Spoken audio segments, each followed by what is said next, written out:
Baik. Kemudian kata Ibnu Qudamah, wa nara al-hajj wal jihad madiyan ma'a ta'ati kulli imam barran kana aw fajiran wa salatul jum'ati khalfahum jaizah. Kata Ibnu Qudamah, dan kami melihat haji dan jihad adalah perkara yang berlalu, maksudnya berjalan terus bersama ketaatan untuk setiap imam, setiap pemimpin, barran kana aw fajiran, apakah dia adalah pemimpin yang baik atau pemimpin yang fajir. Fajir itu berbuat dosa. Wa salatul jum'ah khalfahum jaizah, dan salat Jumat di belakang mereka adalah boleh.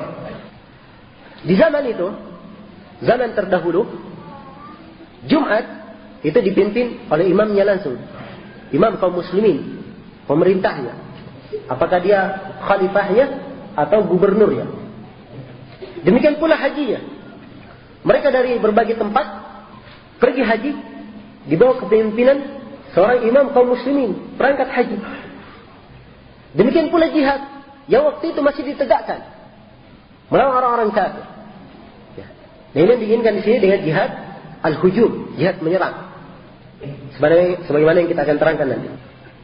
Jihad menyerang dipimpin oleh pimpinan kaum muslimin. Ya. Maka prinsip ahli sunnah, pemimpinnya sepanjang dia muslim, ya, dia orang yang baik atau orang yang fajir, berbuat dosa, maka kita wajib taat kepadanya. Wajib untuk taat kepadanya. Ya. Dan ini poin pokok, prinsip pokok yang ahli sunnah menyelisihi ahli bid'ah dalam masalah ini dari zaman ke zaman. Dan ini termasuk fitnah yang paling pertama muncul di awal-awal Islam. Ya. Itu mengotak-atik hak penguasa. Nah, dan adillah yang menunjukkan tentang hal ini sangat banyak sekali. Ya. Tentang wajibnya taat kepada pemimpin pemerintah sepanjang dia masih muslim. Ya. Sepanjang masih muslim. Yang dipandang itu pimpinannya, pemerintahnya, kepala negaranya, dia muslim atau tidak. Sepanjang dia masih muslim, maka wajib untuk taat kepadanya. Wajib untuk taat kepadanya. Baik maupun buruk dia, kita wajib untuk taat kepadanya. Dan apa yang menimpa umat dengan jeleknya keadaan kenegaraan mereka, perekonomian mereka, itu semuanya karena dosa mereka sendiri, ya, melanggar perintah Rasulullah SAW terhadap penguasa. Nah, anggaplah tuduhannya benar, korupsi dan seterusnya misalnya. Itu belum cukup untuk melakukan kudeta atau melakukan pemberontakan terhadap pemerintah. Nabi berkata, "Isma'u wa ati'u," taatlah kalian dan mendengar kepada pimpinan, walaupun dia pukul kamu, diambil hartamu. Itu pesan Nabi sallallahu alaihi wasallam. Dan Nabi berkata, lakukan, tunaikan hak mereka berikan. Adapun hak kalian, kalau mereka tidak berikan kepada kalian, maka kalian minta kepada Allah. Bukan disuruh angkat senjata, ya, atau disuruh lakukan kudeta. Dan ingatnya kudeta terhadap pemerintah itu dengan dua jenis, dengan fisik dan lisan. Ya. Dan kudeta lisan ini lebih berbahaya daripada kudeta fisik. Khuruj alal hukam itu terbagi dua, bukan khuruj lakukan kudeta menyerang, menurunkan. Ya. Tapi lisan ini yang merupakan sebab adanya perbuatan fisik itu tadi. Dan ini termasuk bentuk khuruj terhadap pemerintah, sebagaimana diingatkan oleh Syekh Ibnu Utsaimin rahimahullahu taala. Maka hendaknya berhati-hati dalam hal ini. Dan ini termasuk prinsip pokok dalam syariatul Islam. Kemudian kata Ibnu Qudamah, qala Anas, ya, qala Nabi sallallahu alaihi wasallam, berkata Anas, berkata Nabi sallallahu alaihi wasallam, salatun min asli iman, tiga dari pokok keimanan. Al-kaffu amman qala la ilaha illallah, menahan orang yang berkata la ilaha illallah. Maksudnya menahan, jangan membunuh orang yang mengucapkan la ilaha illallah. Wala nukaffiruhu bidambin, dan tidak boleh kita kafirkan dia dengan suatu dosa.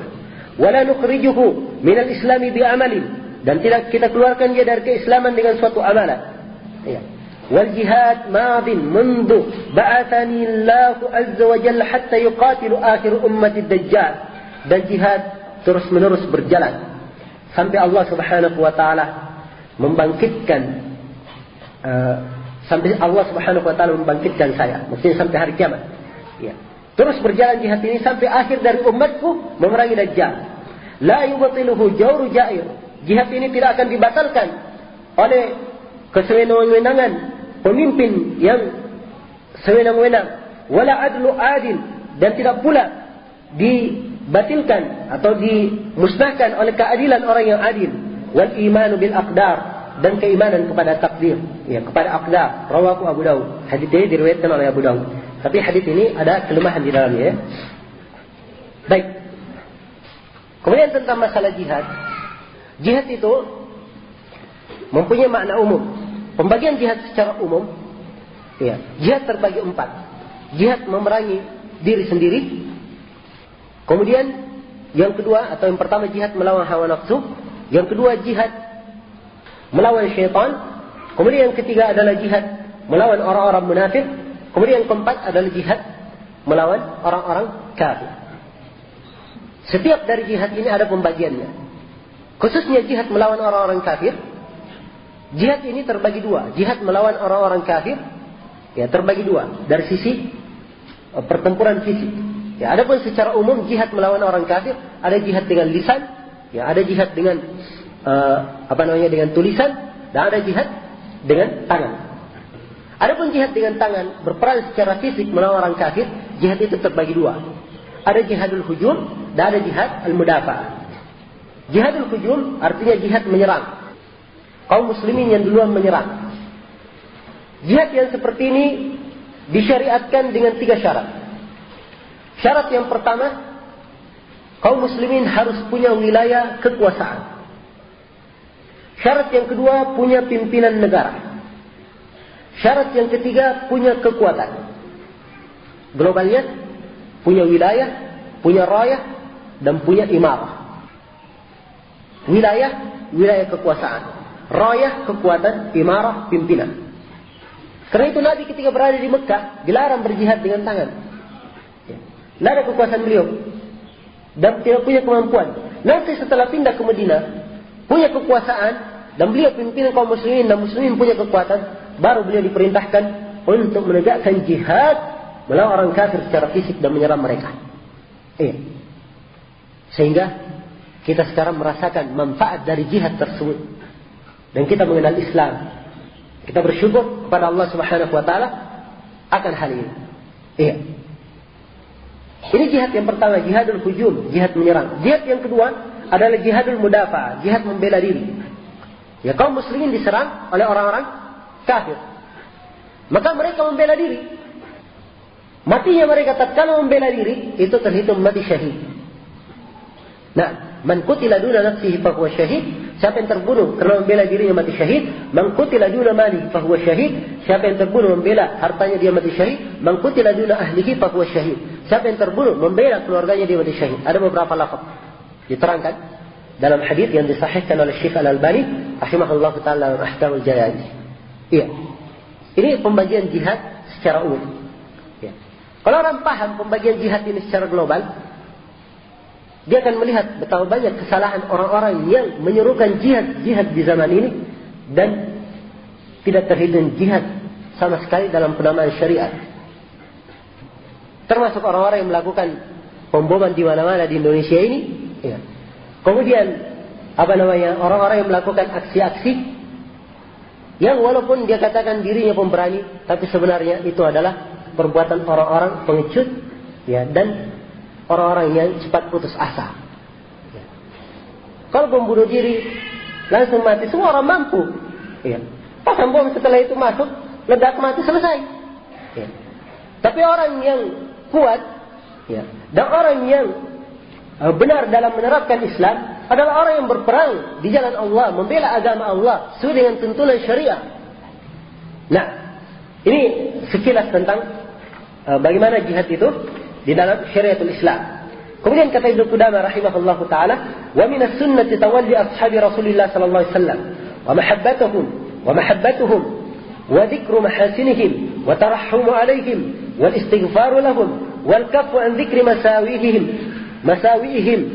wa ma shajara bainahum wa i'tiqadu fadlihim wa ma'rifatu sabiqatihim." قال الله تعالى والذين جاءوا من بعدهم يقولون ربنا اغفر لنا ولإخواننا الذين سبقونا بالإيمان ولا تجعل في قلوبنا غلا للذين آمنوا وقال تعالى محمد رسول الله والذين معه أشداء على الكفار رحماء بينهم. Kata beliau dari sunnah, dari prinsip Islam adalah tawalli ashabi Rasulullah sallallahu alaihi wasallam, memberikan loyalitas kepada para sahabat Rasulullah sallallahu alaihi wasallam, wa mahabbatuhum, dan cinta kepada mereka, wa dzikru mahasinihim, dan menyebutkan kebaikan mereka, wa tarahhum alaihim, dan merahmati, mendoakan rahmat untuk mereka, wal istighfaru lahum, mintakan ampun untuk mereka. Ya. Ini prinsip ahli sunnah terhadap para sahabat. Karena itu kalau para sahabat disebut, kita sebut mereka radhiyallahu anhum, rahimakumullah, ya, dan kita mintakan ampun untuk mereka, Allahumma ighfir lahum warhamhum. Itu orang-orang yang baik keislamannya, cinta kepada para sahabat. Ya. Tidak ada kedengkian terhadap para sahabat, cinta, ya, kepada para sahabat. Kemudian prinsip lainnya, wal kaf an dzikri masawihim, dan menahan dari menyebutkan kejelekan mereka. Kalau terjadi misalnya kejelekan di kalangan para sahabat, tidak boleh disebut. Iya. Dalam rangka menyebut kejelekan mereka, tidak boleh. Wa ma syajara bainahum, dan apa yang terjadi pertikaian di kalangan mereka, pertikaian misalnya antara Ali dan Muawiyah. Iya. Nah, kalau dihikayatkan hanya sekedar sejarah, tidak apa menyampaikan sejarah, cuma membangun di atas itu, menjelekkan sahabat ini, menjelekkan sahabat ini, itu tidak boleh. Nah, semua dari sahabat yang bertikai dalam kejadian itu semuanya mendapatkan pahala. Yang benar mendapatkan 2 pahala. Yang salah dia berijtihad. Kalau orang yang berijtihad, sahabat berijtihad, ya, mereka benar dapat 2 pahala. Kalau salah dapat 1 pahala. Para sahabat radhiyallahu taala anhum. Karena itu haram hukumnya menyebut mereka dengan kejelekan. Harus disebut dengan kebaikan. Kalau sudah disebut masuk ke dalam apa-apa yang mereka bertikai, kita menahan menyebut kejelekan mereka, dan tidak boleh, ya, memperbesar apa-apa yang terjadi di antara mereka. Wa i'tiqadu fadlihim, dan harus kita yakini keutamaan mereka. Wa ma'rifatu sabiqatihim, dan dahulunya mereka. Allah Taala berfirman, dan orang-orang yang datang setelah mereka, ya, setelah para sahabat, mereka berkata, ya, jadi ini orang setelah sahabat diucapkan. Allah Subhanahu wa taala tegaskan bagaimana keimanannya orang-orang setelah para sahabat. Apa yang mereka lakukan? Mereka berkata, Rabbana, ya Allah, Rabb kami, ighfir lana, ampunilah kami, wa ikhwanina alladziina sabaquna bil iman, dan saudara-saudara kami yang mendahului kami dan keimanan, yaitu para sahabat. Ya. Wala taj'al fi qulubina ghillan lil ladziina amanu, dan jangan engkau jadikan di dalam hati kami kedengkian terhadap orang-orang yang beriman. Dan Allah Taala berfirman, Muhammad adalah Rasulullah, dan orang-orang yang bersamanya adalah keras terhadap orang kafir, saling merahmati antara sesama mereka. Ini keutamaan para sahabat radhiyallahu taala anhum. Ya. Wa qala Nabi sallallahu alaihi wasallam, la tasubbu ashabi, fa inna ahadakum law anfaqa mithla uhudin dhahaban ma balagha mudda ahadihim wala nasifu. Jangan kalian mencerca sahabatku, sungguhnya salah seorang dari kalian andai kata menafkahkan 1 gunung emas, kalian tidak akan mencapai 1 mud salah seorang dari mereka, keimanan salah seorang dari mereka, dan tidak pula setengahnya.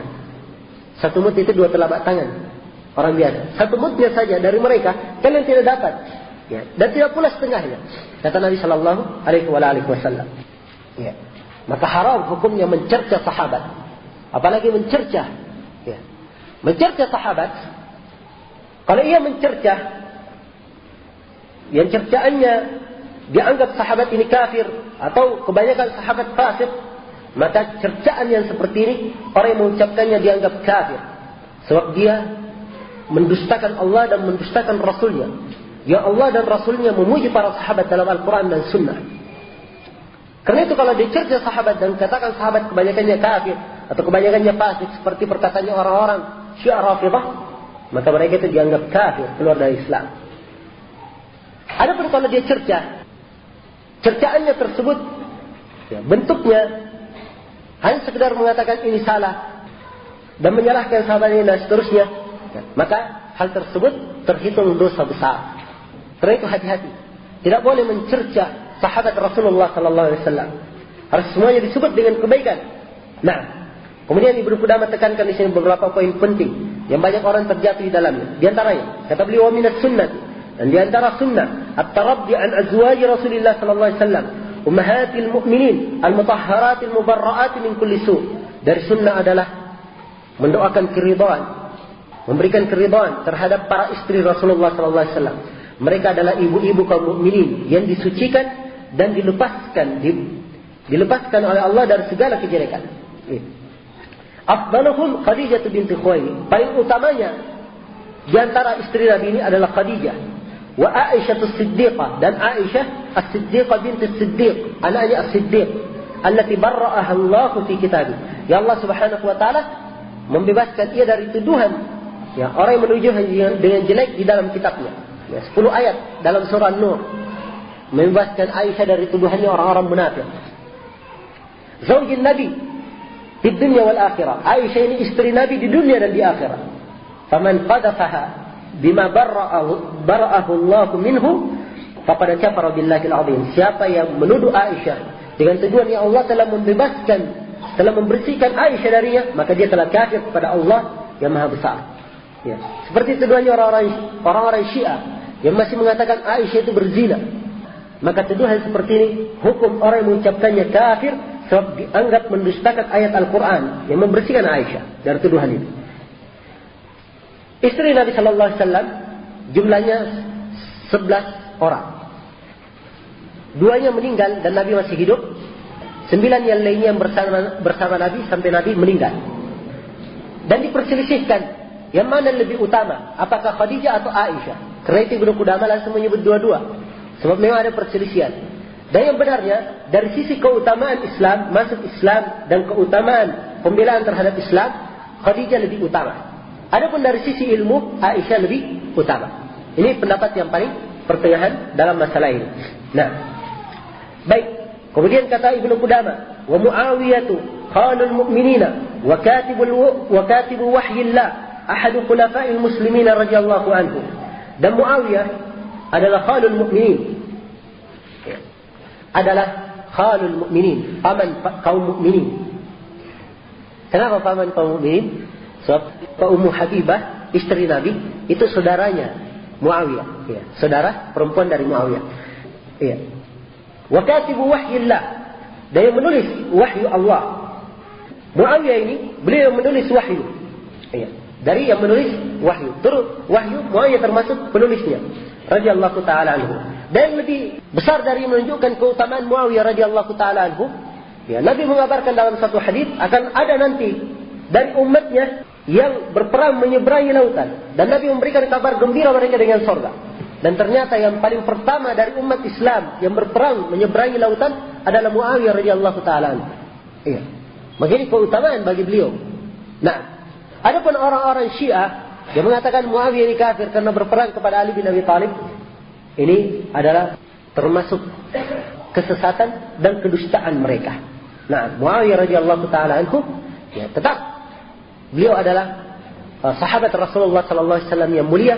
Ya, segala sesuatu hendaknya tidak boleh disebutkan tentang beliau yang sifatnya adalah cercaan terhadap beliau radhiyallahu taala anhu. Iya. Kemudian kata Ibnu Qudamah rahimahullah, wa minas sunnati, dan dari sunnah. Sekarang beliau pindah ke masalah lain. Iya. Minas sunnati as-sam' wa at-ta'a li a'immatil muslimin.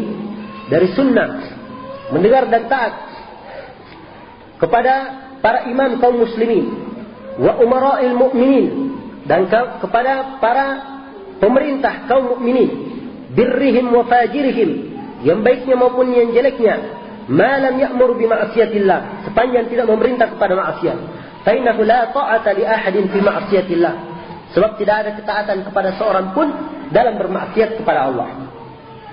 Ini termasuk prinsip berikutnya, bahwa ahli sunnah wal jamaah, sikap mereka terhadap pimpinan kaum muslimin sepanjang mereka masih muslim, dan sepanjang mereka tidak memerintah kepada maksiat, maka wajib kita taat dan mendengar kepadanya, baik maupun buruk dia. Wajib mendengar dan taat. Kemungkaran yang terjadi bukan artinya tidak dinasihati. Ya, dinasihati. Tapi cara penyampaiannya, cara menasihatinya bukan dengan cara tahyij. Cara menasihati yang akan mengakibatkan rusuh dan bentuk kudeta, mencerca di atas mimbar, ya, menjelek-jelekkan dan seterusnya. Itu bukan dari uslub ahli sunnah wal jamaah. dinasihati dengan cara dituliskan kepadanya surat, ya, atau perbaikan kepada umat, ya, tanpa menyebut nama, ya, dan seterusnya. Ini semuanya dari kebaikan, ya, dan dari prinsip ahli sunnah wal jamaah. Karena itu sepanjang dia memerintah kepada kebaikan, maka ditaati. Kalau dia memerintah kepada kemaksiatan, tidak boleh ditaati. Sebab Rasulullah SAW bersabda dalam hadits Ibnu Umar riwayat Bukhari, la ta'ata, innamat ta'ata fil ma'ruf. Sungguhnya ketaatan itu hanya dalam perkara yang baik. Nah, dan tidak ada ketaatan kepada makhluk dalam bermaksiat kepada Allah Subhanahu wa taala. Kemudian kata Ibnu Qudamah, "Wa man waliya al-khilafata wajtama'a 'alayhi an-nas wa radu bih, ghalabahum bi sayfihi, sara al-khalifa wa summiya amiral mu'minin, wajibat ta'atuhu wa harumat mukhalafatuhu wal khuruju 'alayhi wa syaqqu 'asal muslimin." Kata beliau, siapa yang memegang kekhalifaan, ya, memegang kekhalifaan dan manusia bersepakat di atasnya, dan manusia ridha dengannya, atau dia berkuasa dengan pedangnya sehingga dia menjadi khalifah, menjadi pemimpin, maka dia dikatakan amirul mukminin, pimpinan kaum mukminin.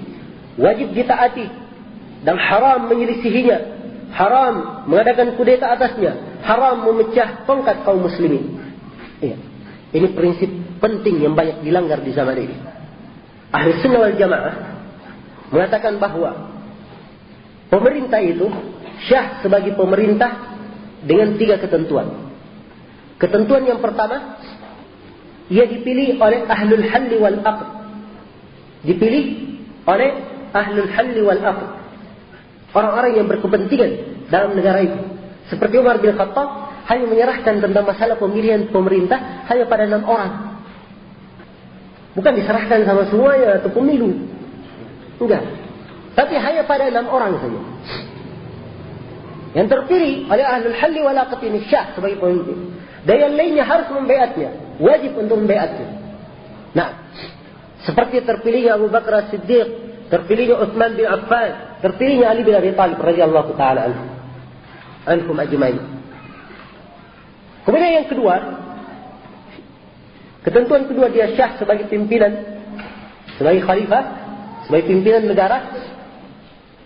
Dia mendapatkan pelimpahan kekuasaan dari pemimpin sebelumnya. Seperti Umar bin Khattab mendapatkan pelimpahan dari siapa? Abu Bakar As-Siddiq. Disepakati oleh seluruh para sahabat di zaman itu tentang hal ini. Ini dasarnya kesepakatan ijma'nya para sahabat. Kemudian yang ketiga, dia syah sebagai pemimpin, orang yang berkuasa dengan kekuatannya. Anggaplah misalnya ada orang yang berlaku bejat, menyelisihi syariat Nabi. Dia melakukan kudeta. Dengan kekuatannya, kudetanya yang dia berhasil berkuasa. Maka pada saat yang seperti ini, wajib taat kepadanya. Untuk menjaga jangan sampai darah kaum muslimin semakin banyak tertumpah. Sebagaimana terjadi di zaman pemerintahan Abdul Malik bin Marwan. Dia menggugurkan kekuasaan Abdullah bin Zubair. Ya. Setelah dia berkuasa di semua penjuru, ya, di Mekah dan di Madinah berkuasa, Abu Bakar, Ibnu Umar, Ibnu Abbas dan para sahabat yang masih hidup di zaman itu semuanya membaiatnya. Membaiatnya. Maka ini 3 perkara yang merupakan syarat syahnya sebagai penguasa. Nah, selain dari ini, itu tidak dikenal di dalam syariatul Islam. Ya. Tidak dikenal dalam syariatul Islam. Dipahami ini?